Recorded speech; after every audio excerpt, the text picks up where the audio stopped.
Ang ikalawang sulat ni Pablo kay Timoteo. Unang kabanata.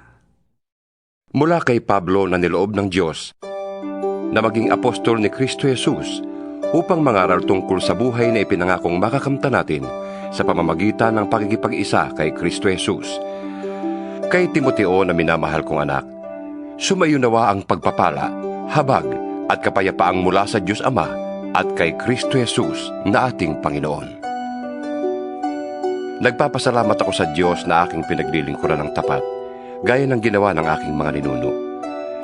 Tuwing inaalala kita sa aking panalangin araw at gabi.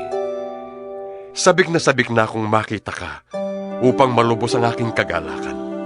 Lalo na kapag naaalala ko ang iyong pagluha. Hindi ko nalilimutan ang tapat mong pananampalataya na unang tinaglay ng iyong lolang si Loida at ng iyong inang si Eunice. Natitiyak kong nasa iyo ang pananampalatayang ito. Dahil dito, ipinapaalala ko sa iyo na gamitin mong mabuti ang kaloob na ibinigay sa iyo ng Diyos nang ipatong ko sa iyo ang aking mga kamay.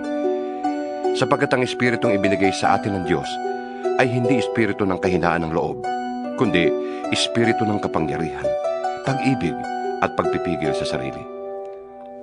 Kaya't huwag kang mahihiyang magpatotoo tungkol sa ating Panginoon. At huwag mo rin akong ikahihiya na isang bilanggo alang-alang sa Kanya.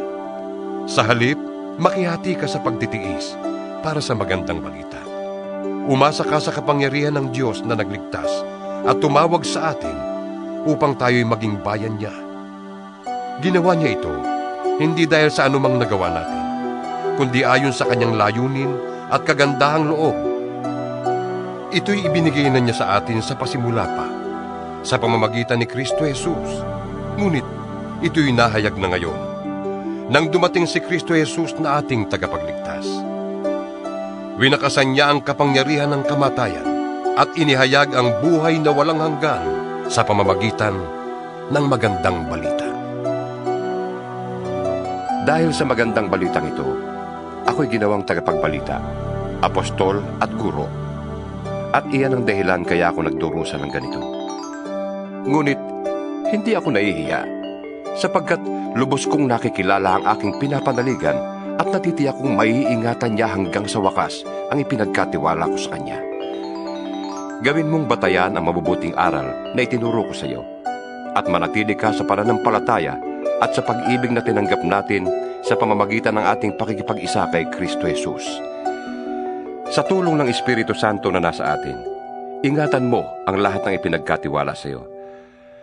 Alam mong ako'y iniwan ng lahat ng kapatid natin sa Asya, pati na nina Figelo at Hermogenes. Pagpalain nawa ng Diyos ang sambahayan ni Onesiforo. Maraming pagkakataong ako'y kanyang inaliw at hindi niya ako ikinahiya kahit ako'y isang bilanggo. Sa katunayan, pagdating niya sa Roma, pilit niya akong hinanap hanggang sa ako'y kanyang matagpuan. Kaawaan nawa siya ng Panginoon sa araw na yon. Alam mo naman kung paano niya ako pinaglingkuran sa Efeso. Ikalawang kabanata. Kaya nga, anak ko, magpakatatag ka sa tulong ni Kristo Jesus. Ang mga narinig mo sa akin sa harap ng maraming saksi ay ituro mo rin sa mga taong mapagkakatiwalaan at may kakayahang magturo naman sa iba. Makihati ka sa hirap tulad ng isang mabuting kawal ni Kristo Jesus. Ang isang kawal ay hindi nagiging abala sa mga bagay na walang kaugnayan sa pagiging kawal. Sa halip, sinisikap niyang mabigyan ng kasiyahan ng kanyang pinuno. Ang isang manlalaro ay hindi maaaring manalo kung hindi sumusunod sa mga alituntunin ng laro. Ang magsasakang nagtatrabahong mabuti ang siyang dapat na unang makinabang sa bunga ng kanyang pinaghirapan. Isipin mong mabuti ang sinasabi ko sa iyo at ipapaunawa sa iyo ng Panginoon ang lahat ng ito. Alalahanin mo si Jesucristo, ang muling binuhay at nagmula sa angkan ni David. Ito ang magandang balitang ipinapangaral ko, ang dahilan ng aking pagdurusa at pagkabilanggo na parang isang kriminal. Ngunit hindi maaaring ibilanggo ang salita ng Diyos. Pinagtitiisan ko ang lahat ng bagay, alang-alang sa mga pinili ng Diyos, upang magkaroon sila ng kaligtasan mula kay Kristo Jesus at ng walang hanggang kalwalhatian. Totoo ang pahayag na ito.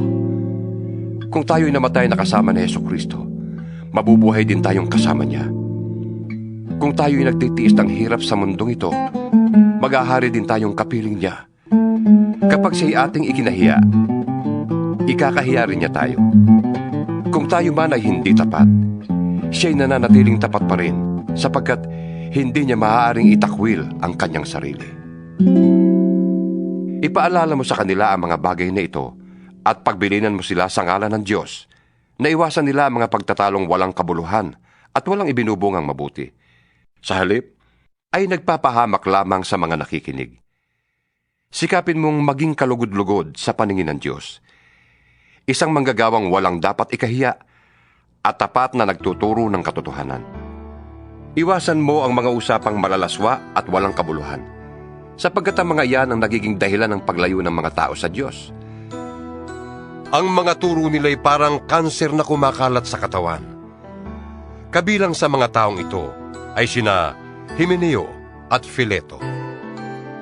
Lumihis sila sa katotohanan at itinuturo nila na ang muling pagkabuhay ay naganap na at dahil dito'y sinisira nila ang pananampalataya ng iba.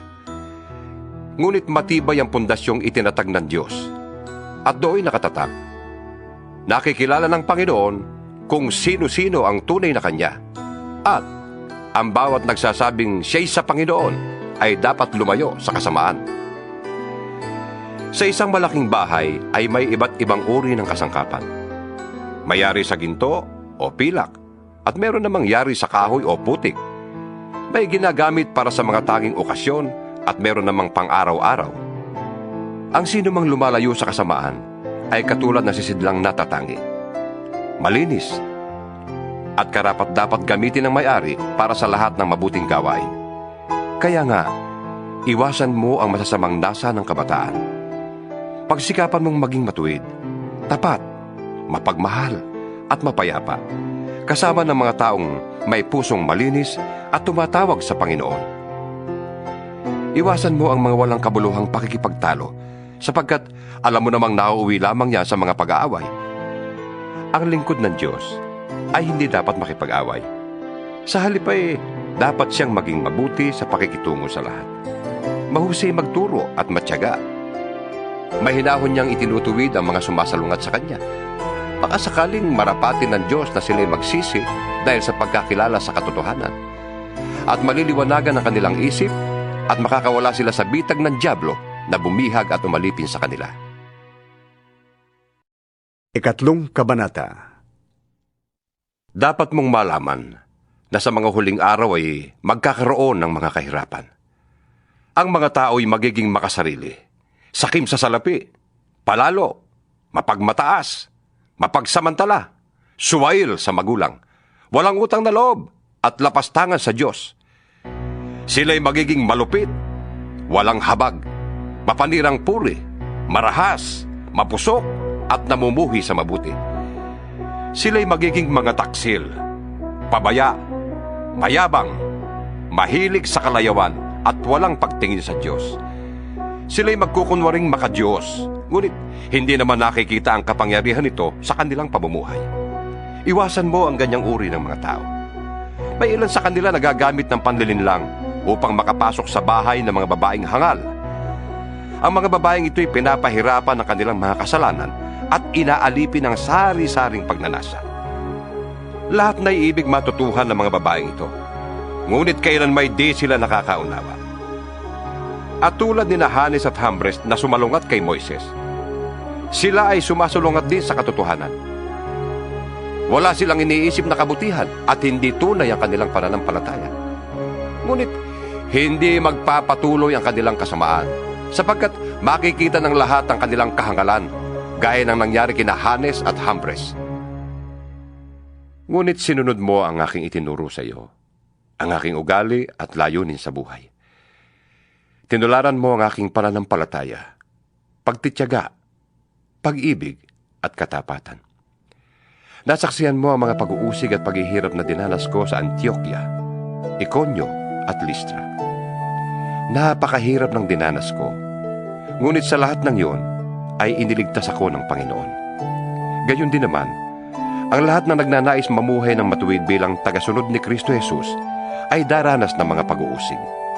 Samantalang ang masasama ay lalo namang magpapakasama, at ang manlilinlang ay patuloy na manlilinlang, at sila man ay malilinlang.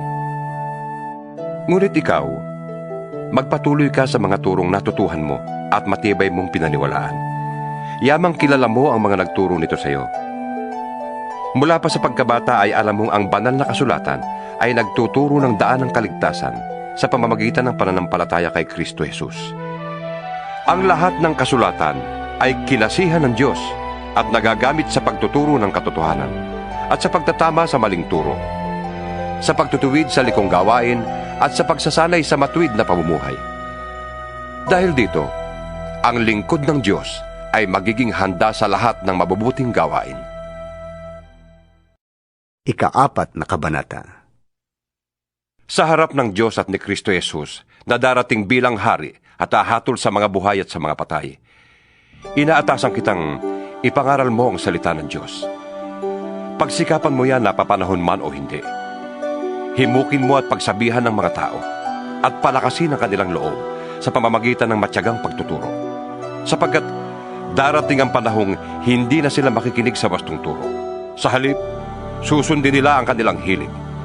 Maghahanap sila ng mga tagapagturo na walang ituturo, kundi ang ibig lamang nilang marinig. Hindi na sila makikinig sa katotohanan. Sa halip ay ibabaling ang kanilang pansin sa mga kathang isip. Ngunit ikaw, maging mahinahon ka sa lahat ng oras. Magtiis ka ng kahirapan. Gampanan mo ang tungkulin ng mga ngaral ng magandang balita at pagbutihin mo ang iyong paglilingkod. Ang buhay ko'y ibinubuhos na parang handog. Dumating na ang oras ng pagpanaw ko sa buhay na ito. Pinagbuti ko ang aking pakikipaglaban. Natapos ko na ang dapat kong takbuhin at nanatili akong tapat sa pananampalataya. Makakamtan ko na ang koronang nakalaan sa mga matuwid. Sa araw na yon, ang Panginoon na siyang makatarungang hukom ang siyang magpuputong sa akin ng korona. Hindi lamang sa akin, kundi sa lahat ng nananabik sa kanyang pagbabalik. Sikapin mong makapunta dito sa lalong madaling panahon. Iniwan ako ni Demas dahil sa pagkahumaling sa sanlibutan. Pumunta siya sa Tesalonica. Si Crescente naman ay nagpunta sa Galacia at si Tito sa Dalmacia. Si Lucas na lamang ang kasama ko rito. Hanapin mo si Marcos at isama mo rito sapagkat malaki ang maitutulong niya sa aking mga gawain. Pinapunta ko sa Efeso si Tikiko.